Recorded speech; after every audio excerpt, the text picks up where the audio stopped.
সৌন্দর্যের প্রতীক ফুল। আর এই ফুল সকালবেলায় উঠে এক পলক দেখলেই মনটা আসলে ভালো হয়ে যায়। আপনারা সবাই চিনেন এই ফুলটি, অপরাজিতা ফুল। আমার এই গাছটি আবার নতুন রূপে সেজেছে, কালকেও দেখুন এই ফুলগুলো ফুটেছে, বেশ কিছু কলিও এসেছে। প্রতিদিনই আশা করছি যে খুব সুন্দরভাবে অপরাজিতা ফুল ফুটবে। আসলে অপরাজিতা ফুলের কালার দেখতে সবকিছু খুব ভালো লাগে। আর আমার এখানে চারাপিতা গাছটি নতুনভাবে হয়েছে।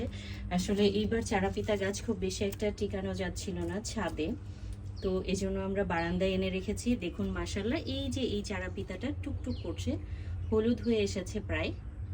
এটা পেকে যাবে একদম, যখন পাকবে সেই কালারটিও আপনাদের দেখাবো। দেখুন বেশ কিছু মাশাআল্লাহ চারাপিতা হয়েছে, অনেকগুলো। এই ডালটা মানে এই পাশের ডালটা আসলে নুয়ে গিয়েছে চারাপিতার ভারে। আসলে চারাপিতা গাছ যদি ঠিকঠাক ভাবে টিকানো যায় তাহলে একসাথে